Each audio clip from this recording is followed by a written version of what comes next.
Hey, welcome back to our algebra journey. This is Factorising with common factors, and again we're going to be using screen clippings from Pearson's textbook, so have that copy or an e-version handy by. So here we go. Factorising, what's that? Factor. Oh yeah, I think we know something about factors. Factors are those two numbers multiplied together to give a number. So what are the factors of 6? 2 times 3 are two factors of 6, or 6 times 1, factors of 6. Oh, yeah, that's right. Factors are two numbers multiplied together to give the value. So were we doing it before? Yeah, we were looking at factors times together to give a number. The only difference is, instead of 5 times 1 or 5 times 2, we're in algebra land, and so our number is represented by that symbol X for missing number. So it's 3 more than some missing number times 5 is what our interpretation of this would be. And what were we doing? So this was in the factored form or factorised form. Factorised, this is, because it's written as a product of factors. And we were saying, what does this mean? It means 5 lots of x plus 5 lots of 3, or 15. So we were working before, we didn't know it at the time, with a factorised form or a factored form. And we were expanding. So this is called the expanded form. Now, what we're going to do is to go backwards and see if in the expanded form we can convert it back here to the factored form. And you might say, hey, you're going in circles here. Why would you do that? Well, let's just come down here and have a look. Let's say we had the mystery number 5x plus 15 divided by x plus 3. Hey, can't do much with that, can we? Well, I don't know. Let's work on the top line now. If we could put that in a factored or factorised form, let's see what it would be. Hey, I think we got it up here, mate. It was 5 lots of x plus 3. And we're dividing by x plus 3. Hey, these two numbers are the same, aren't they? It's a missing number plus 3. The same missing number plus 3. Remember, we're in algebra land, and x just stands for a number. And so we could divide that out. It's like that number could be 6 or 8. 8 over 8 cancels out. It goes into itself once. So the answer is 5. So there is some value in being able to do this step here, getting it into the factorised form. So we're going to try to factorise now. Put it into a product of 2 brackets or a number in a bracket, because it could be useful if we come across problems like this to just investigate whether one of the terms involved in that problem is really perhaps a multiple of the other. All right, so let's get into the various ways of bundling things up as a product. That is, putting them as a product of 2 factors. So it's called factorisation. Means you're going to have a product. Let's come down here and use this first Pearson's example. Factorise this. What does it mean? Remember, factorise implies you're going to have a product, because factors are 2 things times together to give the number. So we're trying to convert this as a timesing. So Pearson says you'll use a bracket. That's a way of remembering the process. Use a bracket maybe. Okay, so let's have a look now at this first one. Now Pearson says find the highest common factor of the terms. That's very mathematical. I want to interpret the highest common factor as what's the biggest number and letter power that they both contain. Well, 3's will go into 15 and into 9. The largest number factor they both contain is 3. So stick it out the front. What is the letter or letters that they both contain? Ooh, this one contains a Y, and so does this. So they have a common factor of 3y. They both contain 3y in there. Now the best way of doing this now is to say, what do I multiply 3y by in that hole to get 15xy? Well, to get 15 I have to multiply 3 by 5, and I've got the y from there, but I need an x to make 15xy. And then over here in this hole, what do I have to put to make a 9y? A neg 9y, it's a neg 3. So can you see that? Okay, let's perhaps do this one down here in the same way, but I might just pull it apart over here to make it clearer. The highest common factor, what's the biggest number and letter that letters that the two terms contain? Well, you look at the number first, 8 and 12. 4 will go into both of those, so that's a common factor. They also both contain x. This has got more than one x, it's x squared. But they both got at least one x, so we'll put that out the front. Then we put a bracket and say, what do I multiply in here by to get 8x squared? Well, to get the 8, I'll need to times 4 by 2. To get x squared here, I'll have to have another x in there, so that x by x would give x squared, and 4 by 2 gives 8. I have constructed that term. Then I need to add on. Now, what do I multiply 4 by here to get 12? I need a 3. What do I multiply x by to get x? I don't have to do anything, just a 1. So I have actually factorised it. Let's watch that process again down here, where we've got neg 12 a squared b, take 9ab squared. Okay, do it again. Now they've both got a negative here, so let's put that out the front. That's something common.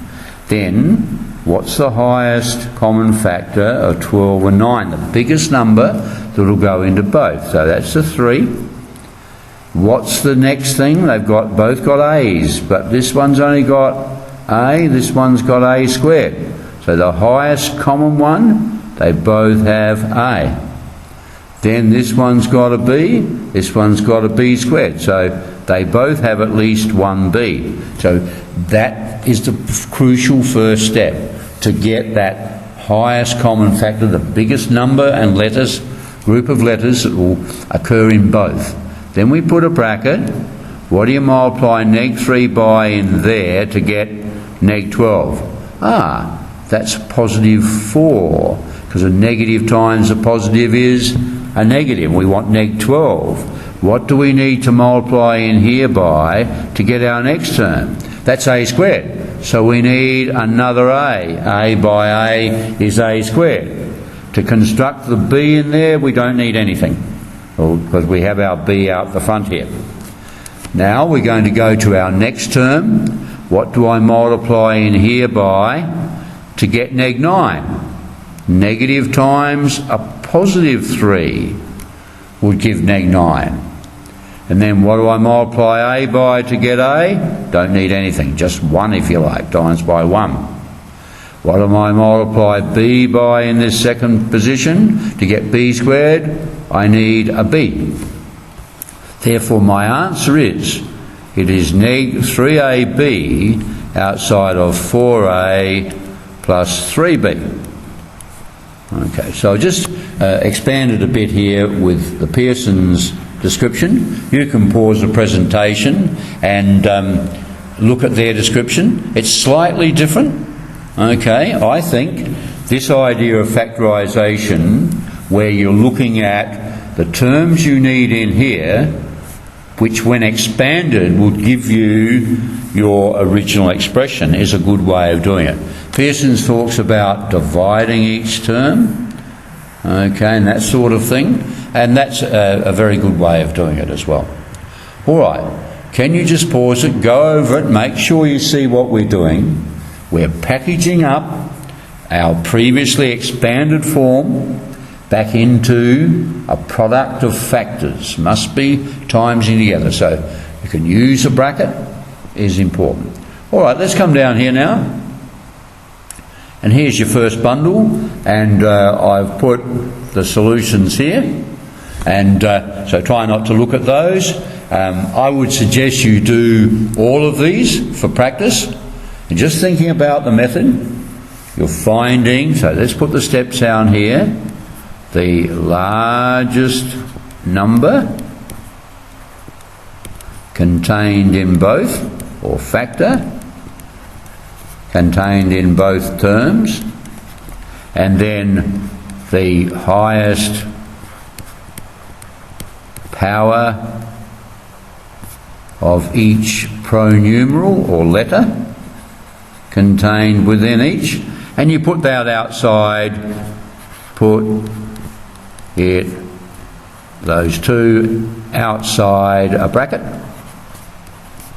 Okay, so you gradually build it up. So we've got something like this now, 3AB or something. You then construct terms inside the bracket so that when you check out on expansion, it will give the original expression they give you. Okay, so you've got to back check it and say, what do I put in here so that when those are times, it'll work out.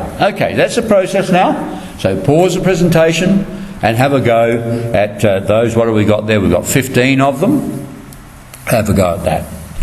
All right, I'm going to move on now.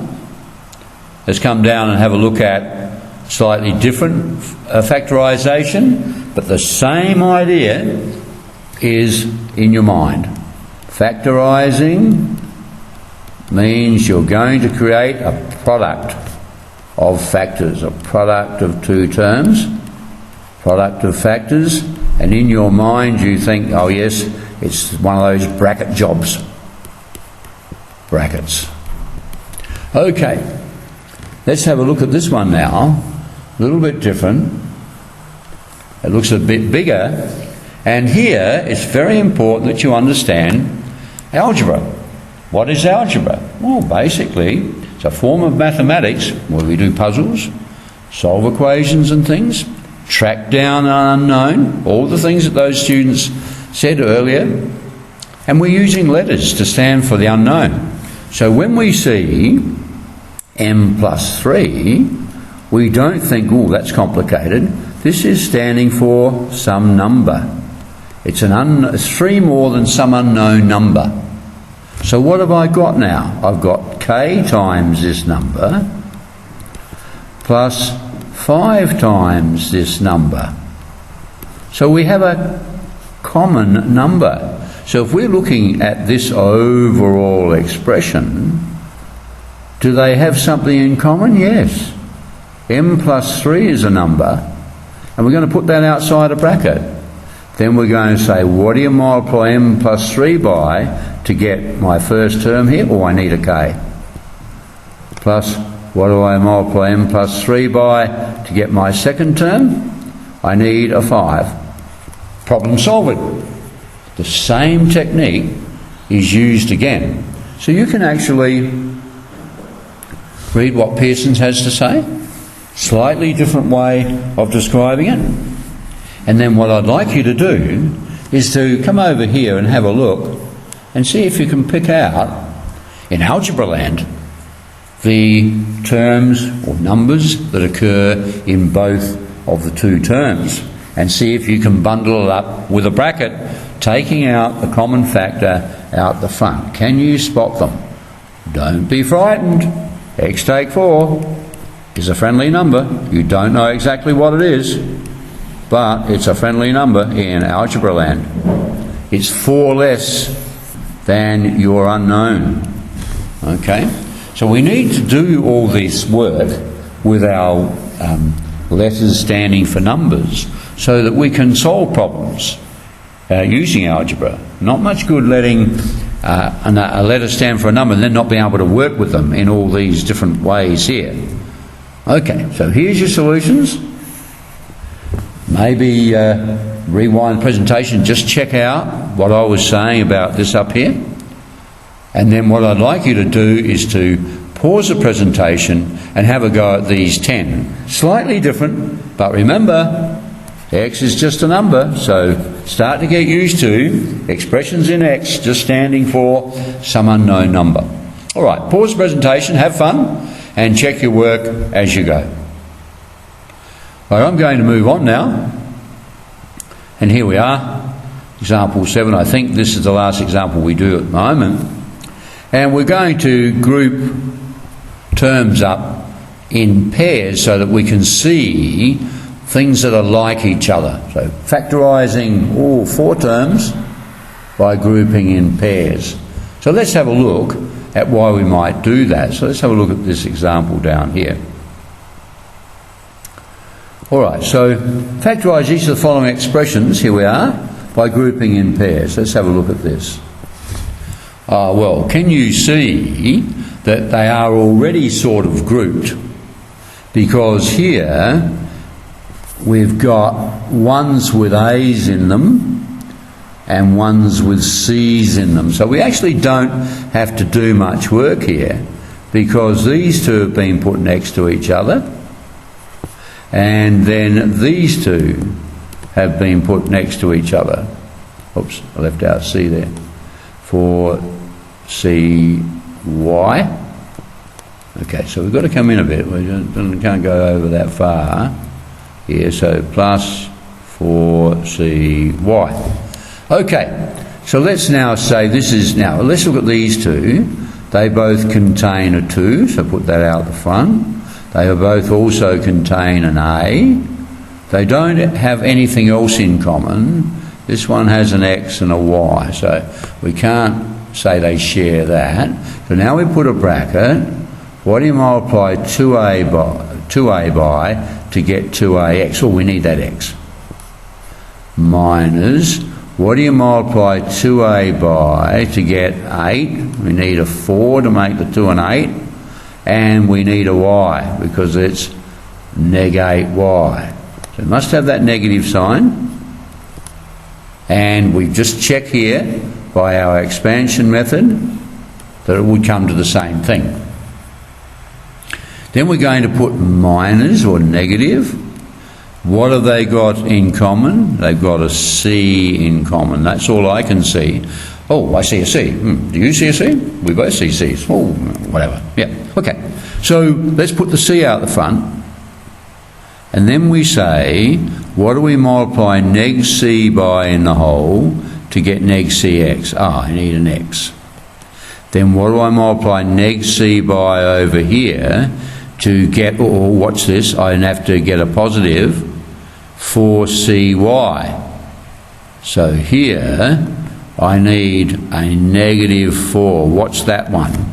A negative times a negative is going to give me the positive I want there.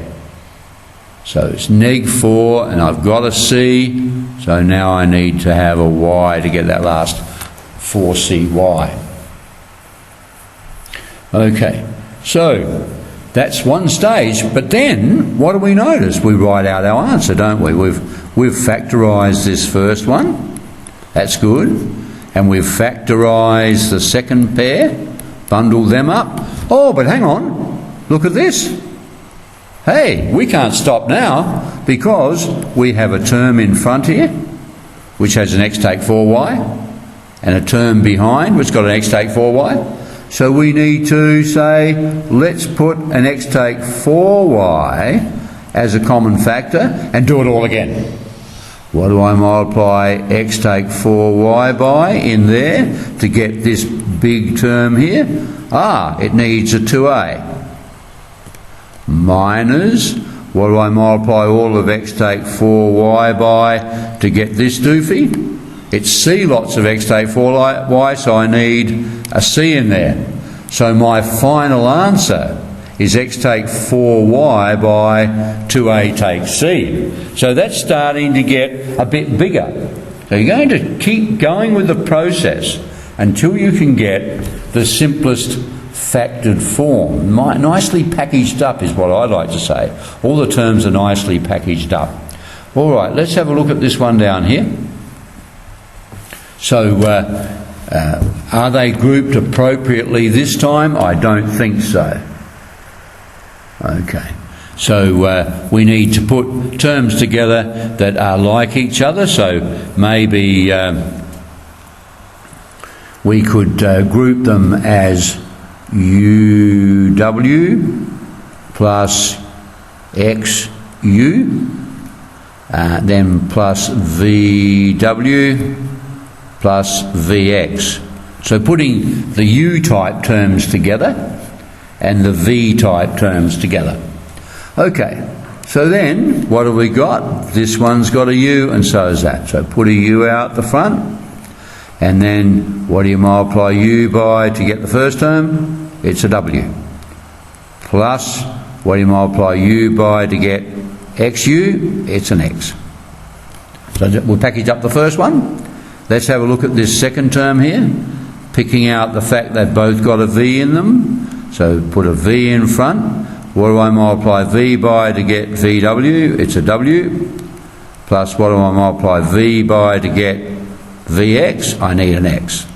Very good. I think I've finished. Oh, no I haven't. Because I've created two product terms, two factored terms, but each of those has got another common factor. W plus X. So let's pluck it out. They've both got this number. Don't get frightened of letters. The sum of these two letters just stands for a number. So then I say, make another bracket. What do I multiply in there by to get this? I need a U. Plus, what do I multiply in this hole to get this? I need a V. So we have packaged it up perfectly. Okay, so can you see, this could be quite handy. Who would have guessed this expression back here could be as neatly summarised as this? It just looks like a whole bunch of terms. But actually there's some pattern or some factorised form that shows a pattern there. All right, let's come down, and I want you to use that same sort of thinking now. I'll just leave that one there. Same sort of thinking to have a go at these. So, some of them are already sort of Y's together and numbers and X's together there. You might have to jiggle them around a bit so that you get together pairs of terms which have a common factor. So, I don't know, have a look at the second one. AB, I would put 2A next to it because they've both got A's in them. And then 7B, I would put next to 14 because they both share the factor 7. 7 will go into both of them. Okay, well have a go. I would suggest you do most of them, particularly focus on the end ones here, a bit harder. I think there's 21 of these little dudes here. So pause the presentation and check your answers as you go. All right, I'm going to move on now and have a look at some of the further problems that Pearsons have on practicing these. So there's no more type examples, there's no more theory to do. It's just a matter of seeing whether you can build up as we go, using your skills. You're getting quite skillful now, so keep up the hard work. And over on the side here, I've brought the solutions up a bit easier now so that you can check your work as you go. If you get stuck, you need to get the teacher to give you some help. Don't do a whole lot and find they're all wrong. Okay. All right, so you can pause the presentation there and check through those. I'm going to go on now to the next step, the next level of understanding here.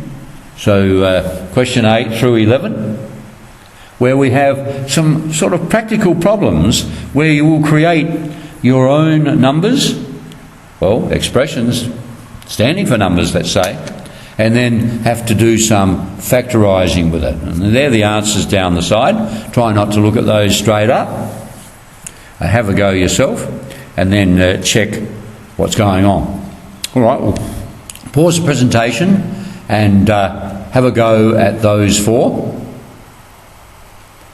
Moving on, getting into the interesting ones here. Here's a reasoning one, a bit higher level now, about an ice cream. So read that, see what you think, and the answer's there on the right. So pause it and have a go. If we go on, I think we've just got the open-ended question here now and a sample answer, because there's a few different ways you could look at this question. We've got X's and Y's in it. Okay, so read that one and have a go. Well, you're doing very well. What is the emphasis of all of this? What would you say? I reckon we're starting to understand that algebra involves accepting, here we go, accepting that letters or pronumerals, letters, can stand for unknowns, stand for unknown values. Okay, let's write that down. And we can work with them. Can work with these letters as if they are numbers. Now that's the story of algebra. Fundamental concept of algebra, rather, as if they are numbers. So that's what we're doing. We're doing multiplications, factorisings, so that we feel that we can do anything we need to do with these expressions. It's not as easy as with ordinary numbers, but as long as we understand that a little dude called x plus 2 does stand for a missing number, and 3 times x plus 2 divided by x plus 2, how many x plus 2's are there in that? We can cancel that. Just as we might cancel 3 times 4 over 4. Okay, is 3. That is 12 over 4 is 3 in Numberland. That's okay. So be happy with being able to work with x plus 2 as a number. All right, I hope you're having fun. You're coming along very well. So we'll leave that now, but I will catch you in another presentation. Cheers for now.